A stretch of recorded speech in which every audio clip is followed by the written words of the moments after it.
guys, hope you're doing really well. Sorry it's been a while since my last video.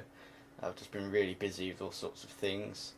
But I've got a little video for you today, basically just about a new camera that I've bought, another one. Unfortunately, to pay for this I'm going to have to get rid of some of the other ones, and so I'm probably going to get rid of the GF1 and possibly the 550D. I'm not sure on that one yet.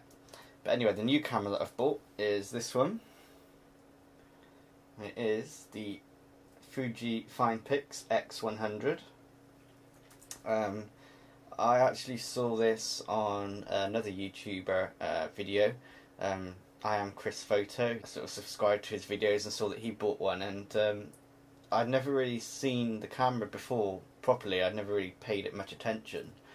It wasn't really my sort of thing at the time, and I had my GF1 that was like my small go-to pocket camera sort of thing, but for some reason I saw his video and I just thought, wow, that actually looks really nice. The looks of it, the reviews that I read of it, it's got an APS-C sensor in it, so it's got a really good proper sensor in there.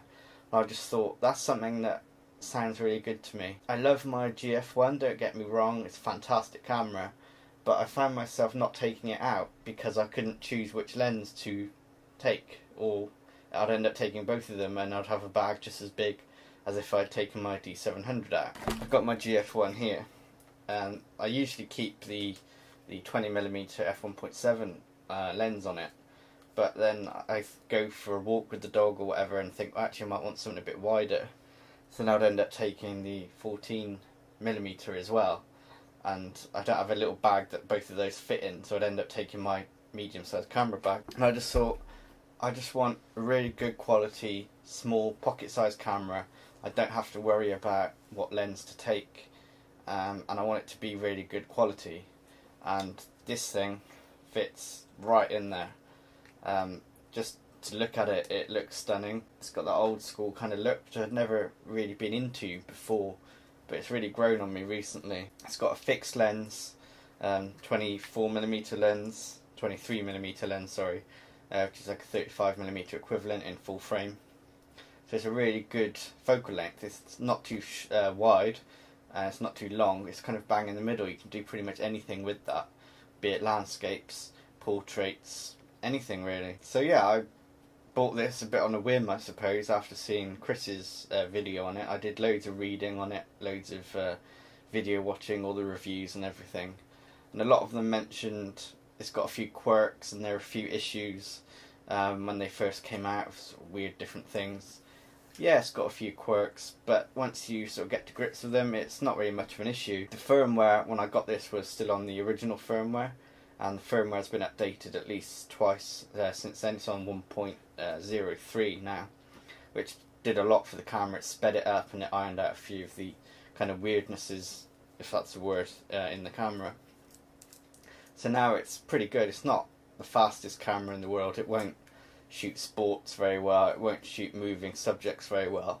But that's not really the sort of thing that I usually shoot anyway.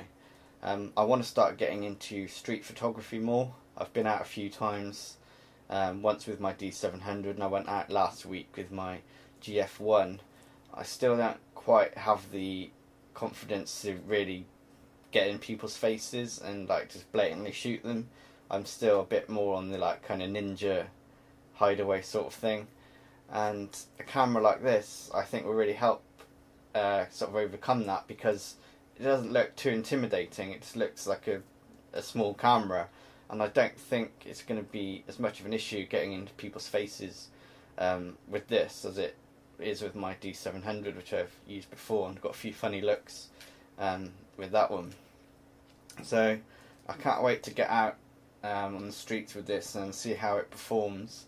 The only thing that I think might let it down is excuse me, is the focus, because it uses a contrast phase detect focus. It's not the quickest in the world, so I think what I'm going to have to do is manually focus and use what they call zone focus, which is basically set your aperture as high as you can, which is f16 on this, and then like set your focus so you get a big range in what would be in focus. You get a good few meters or a few feet depth, so you can kind of just set the focus manually, so you know that something that's 3 foot away to 5 foot away is going to be in focus, and then you can just snap away.